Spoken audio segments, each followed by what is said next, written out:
Hey guys and welcome back. तो आज की वीडियो के अंदर हम लोग अपने CSS के अंदर सेलेक्टर्स को देखने वाले हैं। यानी कि अब हम लोग सेलेक्टर को डीपली पढ़ेंगे कि हम लोग किस किस तरह से अपने एलिमेंट्स को सेलेक्ट कर सकते हैं अपने CSS के अंदर। ठीक, तो एक सेलेक्टर तो हम लोगों ने ऑलरेडी देख रखा है जो कि हम लोग का है एलिमेंट सेलेक्टर। ये एलिमेंट सेलेक्टर की हेल्प से हम लोग क्या करते थे, हम लोग अपने एलिमेंट को सेलेक्ट करते थे। अगर यहाँ पे हम लोग थोड़ा सा डेफिनेशन देखें तो यहाँ पे लिखा हुआ है you can use element selector to apply style to HTML element based on their tag name. यानी कि एलिमेंट सेलेक्टर की हेल्प से हम लोग क्या करते थे, हम लोग एलिमेंट को सेलेक्ट करते थे उनके टैग नेम की हेल्प से। यानी कि यहाँ पे मैंने एक H1 क्रिएट किया हुआ है जिसके अंदर मैंने 777 एकेडमी लिखा हुआ है। अब ये जो मैंने 777 एकेडमी लिखा हुआ है इसको किस टैग के अंदर मैंने लिखा हुआ है, इसको मैंने H1 टैग के अंदर लिखा हुआ है। तो यहाँ पे ये जो H1 है ना, ये H1 ही हम लोग का एलिमेंट सेलेक्टर है क्योंकि यही हम लोग का टैग नेम है।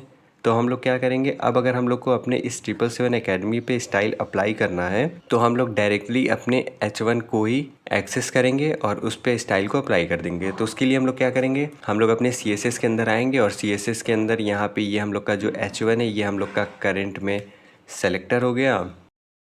और इस सेलेक्टर को हम लोगों ने सेलेक्ट किया, अपने इस H1 को हम लोगों ने सेलेक्ट किया। उसके बाद यहाँ पे हम लोगों ने कलर वाला CSS अप्लाई करके इसकी कलर को ग्रीन कर दिया। तो क्या होगा, यहाँ पे हम लोग का जो 777 एकेडमी लिखा हुआ है ये हम लोग का ग्रीन हो जाएगा। ठीक, तो चलिए इसको पहले करके देखते हैं अपने कोड के अंदर। तो यहाँ पे ये हम लोग का वेबसाइट है जिसके ऊपर हम लोग अपने पिछले वीडियो से काम कर रहे हैं। तो चलिए इसी पे हम लोग देखते हैं अपने एलिमेंट सेलेक्टर के बारे में। तो यहाँ पे क्या करता हूँ मैं, यहाँ पे लेट्स सपोज दैट मेरे पास यहाँ पे एप्पल लॉन्च और माइक्रोसॉफ्ट और यहाँ पे जो सैमसंग गैलेक्सी लिखा हुआ है, एप्पल लॉन्च, माइक्रोसॉफ्ट लॉन्च और ये जो सैमसंग गैलेक्सी है ये तीनों के तीनों हम लोग के S3 के अंदर लिखा हुआ है। तो चलिए इन तीनों का हम लोग बैकग्राउंड कलर चेंज करते हैं।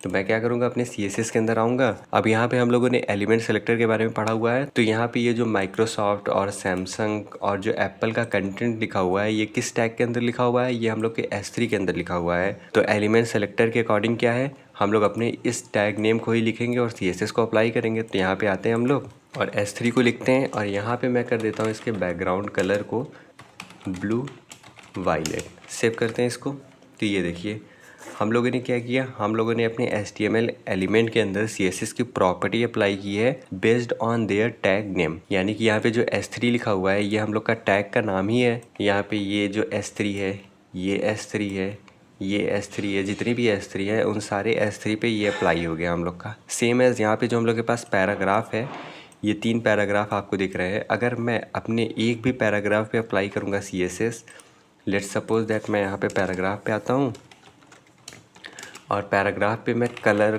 वाली प्रॉपर्टी को अप्लाई करता हूँ, इसको मैं रेड कर देता हूँ। सेव करूँ मैं, तो ये देखिए हम लोग के तीनों पैराग्राफ पे ये CSS की प्रॉपर्टी अप्लाई होगी। इवन तो हम लोग का फुटर भी एक पैराग्राफ के अंदर लिखा हुआ है तो हम लोग के फुटर पे भी ये CSS की प्रॉपर्टी अप्लाई हो गई। ठीक, तो ये जो हम लोग का एलिमेंट सेलेक्टर है इसके अंदर थोड़ी कमियां भी होती हैं। तो चलिए उसको देखते हैं हम लोग। सबसे पहला कमी जो होता है हम लोग के ये एलिमेंट सेलेक्टर के अंदर वो ये होता है, लेट्स सपोज दैट कि मेरे पास 2 H1 क्रिएटेड है, यहाँ पे मेरे पास एक और H1 क्रिएटेड है और इसके अंदर मैंने लेट्स सपोज दैट कोर्स लिखा हुआ है। ठीक, और अब मैं क्या चाहता हूँ कि मेरा जो ये 777 एकेडमी लिखा हुआ है इसका कलर ग्रीन हो जाए और यहाँ पे जो H1 में हम लोग का कोर्स लिखा हुआ है इसका कलर हम लोग का रेड हो जाए। तो वो कैसे होगा, क्योंकि अगर हम लोग अपने एलिमेंट सेलेक्टर की हेल्प से अगर अपने H1 को सेलेक्ट करेंगे और उस पर कोई भी CSS प्रॉपर्टी अप्लाई करेंगे तो वो हम लोग के इस 777 एकेडमी पे भी अप्लाई हो जाएगा, हम लोग के कोर्स पे भी अप्लाई हो जाएगा, क्योंकि ये दोनों के दोनों हम लोग के H1 के अंदर ही क्रिएटेड है। तो इससे बचने के लिए हम लोग के पास आता है एक ID सेलेक्टर। तो चलिए इसको देखते हैं ID सेलेक्टर क्या होता है। तो यहाँ पे हम लोग का आ गया ID सेलेक्टर इन CSS। तो सबसे पहले हम लोग देखते हैं कि हम लोग को ID सेलेक्टर की ज़रूरत क्यों है। तो अगेन मेरे पास यहाँ पे एक H1 क्रिएटेड है, एक और मेरे पास H1 क्रिएटेड है, एक H1 में मेरे पास 777 एकेडमी लिखा हुआ है, एक H1 में मेरे पास वेब डेव लिखा हुआ है। ठीक, अब मैं क्या करता हूँ, मैं अपने एलिमेंट सेलेक्टर की हेल्प से अपने H1 को सेलेक्ट करता हूँ और इसके अंदर लेट्स सपोज दैट मैं कलर की प्रॉपर्टी अप्लाई करता हूँ रेड। ठीक, मैंने यहाँ पे रेड कलर की प्रॉपर्टी अप्लाई कर दी।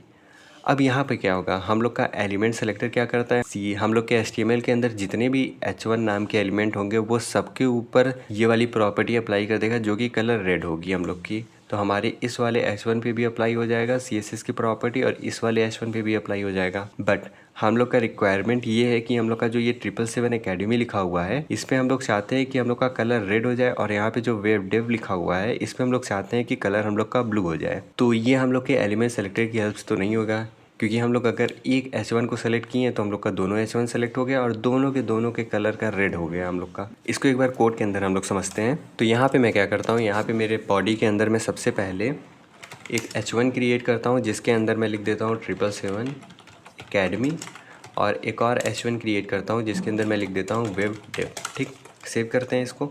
यहाँ पे हम लोग का पहला H1 आ गया, यहाँ पे हम लोग का दूसरा H1 आ गया। अब मेरा रिक्वायरमेंट है कि मैं अपने 777 एकेडमी को रेड कर दूँ और वेब डेव को मैं ग्रीन कलर कर दूँ। तो वो कैसे करेंगे? अभी तक हम लोगों ने एलिमेंट सेलेक्टर ही पढ़ा हुआ है, तो चलिए एलिमेंट सेलेक्टर को अप्लाई करके देखते हैं। तो यहाँ पे जो हम लोग का 777 एकेडमी है वो हम लोग के H1 टैग के अंदर है। तो मैं यहाँ पे आता हूँ, अपने H1 को सेलेक्ट करता हूँ और यहाँ पे कलर की प्रॉपर्टी को मैं कर देता हूँ रेड। सेव करते हैं इसको। तो ये देखिए, जैसे ही मैंने इसको सेव किया हम लोग के 777 एकेडमी भी रेड हो गया, हम लोग का वेब डेव भी रेड हो गया। बट हम लोग के एज़ पर रिक्वायरमेंट हम लोग को अपने वेब डेव वाले H1 को ग्रीन करना है। तो वो कैसे करेंगे? तो उसको करने के लिए हम लोग के पास आता है एक ID सेलेक्टर। तो अब यहाँ पे ID सेलेक्टर क्या होता है, थोड़ा सा इसका हम लोग डेफिनेशन पढ़ते हैं। तो यहाँ पे लिखा हुआ है ID selector in CSS use to select and apply style to a specific HTML element based on its unique ID attribute value। यानी कि अब हम लोग क्या करेंगे, अपने एलिमेंट के अंदर हम लोग एक और एट्रीब्यूट का यूज़ करेंगे जो कि हम लोग का ID एट्रीब्यूट होगा। अब ये ID एट्रीब्यूट हम लोग का यूनिक होना चाहिए। इवन तो हम लोग एक ID अपने मल्टीपल टैग के अंदर यूज़ कर सकते हैं, बट एज़ पर रिक्वायरमेंट ये यूनिक होना चाहिए। तो एग्जांपल के लिए यहाँ पे मेरे पास एक H1 क्रिएटेड है जिसके अंदर मैंने 777 एकेडमी लिखा हुआ है, और सेकंड केस में अगेन हम लोग के पास एक और H1 क्रिएटेड है जिसके अंदर मैंने वेब डेव लिखा हुआ है। अब मुझे क्या करना है, मुझे एक अपने H1 के अंदर कलर को रेड करना है, दूसरे H1 के अंदर मुझे कलर को ब्लू करना है। तो ये हम लोग को अचीव करने के लिए हम लोग को क्या करना होगा, हम लोग को अपने टैग की ID देनी होगी। तो ID देने के लिए हम लोग क्या करेंगे, ID एट्रीब्यूट का यूज़ करेंगे और डबल कोटेशन के अंदर उस ID को लिख देंगे। तो यहाँ पे मैंने जो हम लोग का 777 एकेडमी है इसको मैंने ID दे दी एकेडमी का, और यहाँ पे जो हम लोग का वेब डेव है इसको मैंने ID दे दी कोर्स। तो अब क्या होगा, अब हम लोग CSS के अंदर अपने एलिमेंट के बेस पे CSS की प्रॉपर्टी नहीं अप्लाई करेंगे, बल्कि हम लोग अपने एलिमेंट की ID के बेस पे CSS प्रॉपर्टी अप्लाई करेंगे। यानी कि अब यहाँ पे मैंने क्या किया, यहाँ पे मैंने अब देखो हैज़ एकेडमी लिखा हुआ है, यानी कि अब मैंने ID को सेलेक्ट कर लिया। तो जैसे ही मैंने अपनी इस ID को सेलेक्ट किया वो हम लोग के इस वाले एलिमेंट को रेफ़र करने लगा।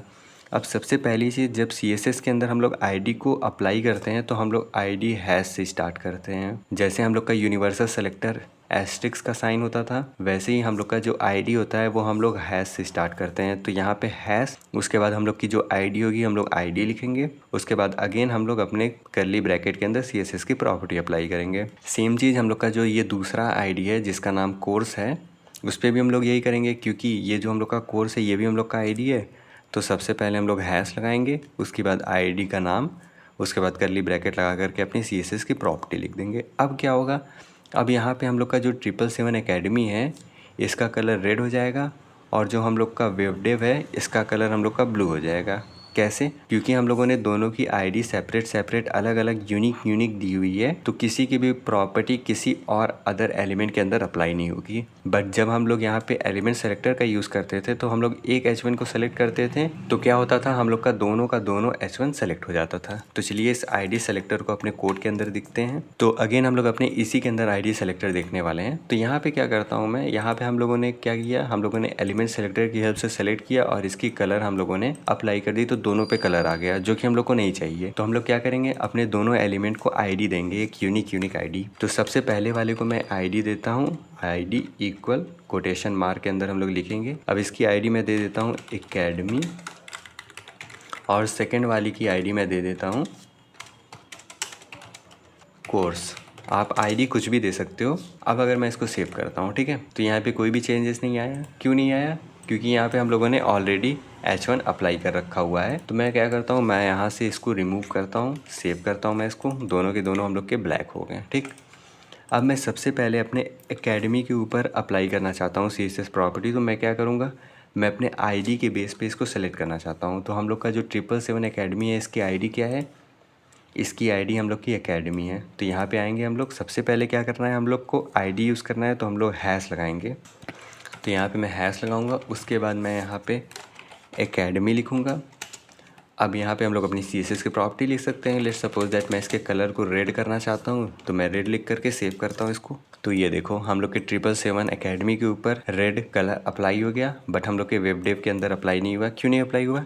क्योंकि इस बार हम लोग आईडी सेलेक्टर का यूज़ कर रहे हैं। सेम एज अब हम लोग चाहते हैं कि हम लोग का जो वेब डेव है इसका कलर चेंज हो जाए, तो इसका हम लोग का आईडी क्या है? इसका आईडी हम लोग का कोर्स है। तो अगेन हम लोग अपने CSS के अंदर आएंगे, यहाँ पे आईडी सेलेक्टर का यूज़ करेंगे, हम लोग यहाँ पे कोर्स लिखेंगे और लेट्स सपोज दैट मैं वेब डेव का कलर ब्लू करना चाहता हूँ। सेव करता हूँ मैं इसको। इवन तो हम लोग का दोनों H1 टैग पे ही क्रिएटेड है, बट क्योंकि हम लोगों ने आईडी की हेल्प से इसको सेलेक्ट किया हुआ है, तो हम लोग का पहले का कलर रेड और दूसरे का कलर ब्लू हो गया। ठीक, अब इसके बाद हम लोग का नेक्स्ट सेलेक्टर आता है जो कि हम लोग का क्लास सेलेक्टर होता है। तो चलिए इसको भी देखते हैं हम लोग। तो ये रहा हम लोग का क्लास सेलेक्टर इन CSS। तो सबसे पहले हम लोग क्लास सेलेक्टर का डेफिनेशन पढ़ते हैं। तो यहाँ पे लिखा हुआ है class selector is use to select and apply style to one and more HTML element with a specific class attribute. यानी कि अब हम लोग यहाँ पे क्लास एट्रीब्यूट का यूज़ करेंगे। पहले हम लोग आईडी एट्रीब्यूट का यूज़ करना सीखें, अब हम लोग क्लास एट्रीब्यूट का यूज़ करेंगे। क्लास एट्रीब्यूट क्या बोलता है? क्लास एट्रीब्यूट की हेल्प से हम लोग अपने HTML किसी भी एक पर्टिकुलर HTML पे हम लोग CSS अप्लाई कर सकते हैं, या फिर हम लोग एक से ज़्यादा HTML एलिमेंट पे CSS अप्लाई कर सकते हैं। लेट्स सपोज दैट यहाँ पे मेरे पास एक छोटा सा एग्जांपल है जिसके अंदर मैंने एक H1 क्रिएट किया हुआ है और एक P टैग क्रिएट किया हुआ है। अभी के लिए हम लोग इस क्लास पे ध्यान नहीं देंगे, ठीक है। और हम लोग का जो ये H1 है इसके अंदर मैंने 777 एकेडमी लिखा हुआ है, और जो हम लोग का P टैग है इसके अंदर मैंने CSS कोर्स लिखा हुआ है, ठीक। अब लेट्स सपोज दैट मैं चाहता हूँ कि ये जो मेरा H1 है और ये जो हम लोग का P टैग है, दोनों के दोनों का कलर हम लोग का ग्रीन हो जाए। तो मैं क्या करूँगा? बेसिकली मैं यहाँ पे क्या कर सकता हूँ, मैं या तो दोनों को यूनिक आईडी दे दूँ या फिर हम लोग अपने एलिमेंट सेलेक्टर की हेल्प से सेलेक्ट कर लें। तो लेट्स सपोज दैट मैंने सबसे पहले H1 को सेलेक्ट किया, इसके कलर को मैंने ग्रीन कर दिया, ठीक। उसके बाद हम लोगों ने P को सेलेक्ट किया, P का कलर भी हम लोगों ने यहाँ पे ग्रीन कर दिया, ठीक। तो कुछ इस तरह हम लोग लिखेंगे। सबसे पहले अपने H1 को सेलेक्ट करेंगे, तो यहाँ से हम लोग का H1 का टेक्स्ट ग्रीन हो जाएगा। उसके बाद हम लोग P को सेलेक्ट करेंगे, तो यहाँ से हम लोग का P का भी टेक्स्ट कलर चेंज हो जाएगा। बट क्योंकि यहाँ पे हम लोग सेम CSS ही अप्लाई कर रहे हैं, तो क्या हम लोग के पास कोई ऐसा वे है जिसकी हेल्प से हम लोग एक बार ये कलर की प्रॉपर्टी लिखें और हम लोग के दोनों एलिमेंट पे ये प्रॉपर्टी अप्लाई हो जाए? तो हाँ, ये हो सकता है।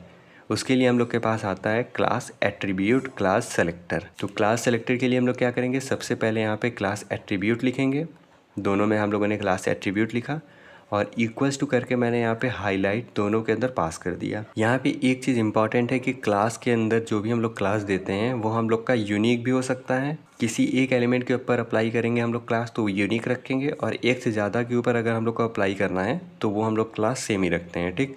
बट आईडी हम लोग का हर केस में यूनिक ही होना चाहिए हर एक एलिमेंट के लिए, ठीक। तो यहाँ पे मैंने अपने क्लास दे दी दोनों एलिमेंट के अंदर हाईलाइट, ठीक। अब बात आता है कि हम लोग अपने इस क्लास वाले एलिमेंट को सेलेक्ट कैसे करेंगे अपने CSS के अंदर। तो क्लास वाले एलिमेंट को सिलेक्ट करने से पहले हम लोग डॉट लगाते हैं और उसके बाद अपने क्लास का नाम लिखते हैं जो कि हम लोग का हाईलाइट है। उसके बाद हम लोग अपने करली ब्रेसेस के अंदर CSS की प्रॉपर्टी लिखते हैं। तो यहाँ पे क्या होगा, हम लोगों ने अपने हाईलाइट वाले क्लास को सेलेक्ट करके CSS की प्रॉपर्टी जैसे ही अप्लाई की, वो हम लोग के H1 और P पे दोनों पे अप्लाई हो गया। क्यों? क्योंकि दोनों के अंदर हम लोगों ने सेम ही क्लास का यूज़ किया हुआ है। तो चलिए इसे कोड के अंदर करके देखते हैं। तो मैं यहाँ पे क्या करता हूँ, मैं यहाँ से सबसे पहले अपने एक H1 को ऐसे ही रहने देता हूँ। मैं यहाँ पे एक P टैग क्रिएट करता हूँ और अपने P टैग के अंदर मैं लिख देता हूँ CSS कोर्स, ठीक। अब मैं इसको सेव करता हूँ, ठीक। अब मैं चाहता हूँ कि मेरा जो यहाँ पे एक वाले HTML वाले से, मैं 777 एकेडमी वाले से मैं अपने आईडी को रिमूव करता हूँ कुछ टाइम के लिए, और अपने इस H1 को भी मैं रिमूव ही कर देता हूँ, ठीक है। अब मैं क्या चाहता हूँ कि मेरा जो ये H1 है और जो मेरा P टैग है, इन दोनों का कलर मेरा ग्रीन हो जाए। तो हम लोग के पास क्या ऑप्शन है, हम लोग या तो दोनों के अंदर आईडी दे दें या फिर अपने एलिमेंट सेलेक्टर की हेल्प से सेलेक्ट कर लें। तो मैं यहाँ पे क्या करता हूँ, सबसे पहले मैं H1 को सेलेक्ट करता हूँ और इसकी कलर मैं ग्रीन करता हूँ, और नीचे आकर के मैं P को भी सेलेक्ट करता हूँ और इसकी भी कलर मैं ग्रीन करता हूँ। सेव करते हैं इसको। तो टडा, हम लोग जो चाहते थे वो हम लोग का हो गया। बट क्या इससे कोई सिंपल वे है हम लोग को अचीव करने का? क्योंकि मैं चाहता हूँ, लेट्स सपोज दैट मैं चाहता हूँ कि मैं यहाँ पे एक और P टैग क्रिएट कर देता हूँ और इसके अंदर मैं लिख देता हूँ this is my another P tag. Save करते हैं इसको। तो इसका भी कलर हम लोग का ग्रीन हो गया, बट मैं चाहता हूँ कि केवल इन दोनों का ही कलर ग्रीन हो, बट दोनों के अंदर सेम ही कलर होना चाहिए। तो मैं क्या करूँगा, मैं यहाँ पे क्लास का यूज़ करूँगा। तो मैं यहाँ पे लिखता हूँ क्लास एट्रीब्यूट इक्वल्स टू, अब इसके अंदर मैं अपने क्लास का नाम पास कर देता हूँ जो कि हाईलाइट है। अब क्योंकि हम लोग क्लास का यूज़ कर रहे हैं तो क्लास की हेल्प से हम लोग किसी एक एलिमेंट पे CSS अप्लाई कर सकते हैं या फिर एक से ज़्यादा एलिमेंट पे। तो हम लोग को करंट में अपने H1 पे भी अप्लाई करना है और अपने P पे भी अप्लाई करना है। तो हम लोग अपने सेम क्लास नेम को ही पास कर देंगे दोनों एलिमेंट के अंदर। अब अगर मैं इसको सेव करूं और मैं यहाँ से आकर के इस कोड को रिमूव करता हूँ, सेव करूँ मैं, सब हम लोग का ब्लैक हो गया। अब सबसे पहले मैं क्या करूँगा, मुझे अपने क्लास को सेलेक्ट करना है। क्लास का नाम हम लोग का हाईलाइट है। तो क्लास को सेलेक्ट करने के लिए हम लोग डॉट का यूज़ करते हैं। उसके बाद हम लोग अपने क्लास का नाम लिखेंगे हाईलाइट। ठीक, अब हम लोग यहाँ पे अपने CSS की प्रॉपर्टी लिख लेते हैं, जैसे एज़ यूजुअल हम लोग लिख देते हैं। तो यहाँ पे मैं कलर कोलन ग्रीन सेव करता हूँ इसको। तो ये देखिए हम लोग के H1 पे भी अप्लाई हो गया, हम लोग के P पे भी अप्लाई हो गया, बट हम लोग के अगले वाले P पे अप्लाई नहीं हुआ क्योंकि हम लोगों ने अपने नेक्स्ट वाले P के अंदर ये क्लास पास ही नहीं किया हुआ है। तो लेट्स सपोज दैट मैं अगर इस क्लास को कॉपी करता हूँ और इसको मैं यहाँ पे अगेन पेस्ट करता हूँ, तो ये देखिए ये वाला भी हम लोग का ग्रीन हो गया। ठीक, इसको यहाँ से अगर मैं अगेन रिमूव कर दूँ, अब अगर मैं सेव करूँ तो ये हम लोग का अगेन ब्लैक हो गया। ठीक, तो ये से हम लोग क्लास का यूज़ करते हैं अपने CSS के अंदर। तो होपफुली आपको समझ में आ गया हो कि हम लोग के CSS के अंदर कितने टाइप के सेलेक्टर्स होते हैं। अगर आपको कोई डाउट हो तो आप कमेंट सेक्शन के अंदर पूछ सकते हैं। तब तक के लिए इस चैनल को सब्सक्राइब करना ना भूलें। Thanks for watching.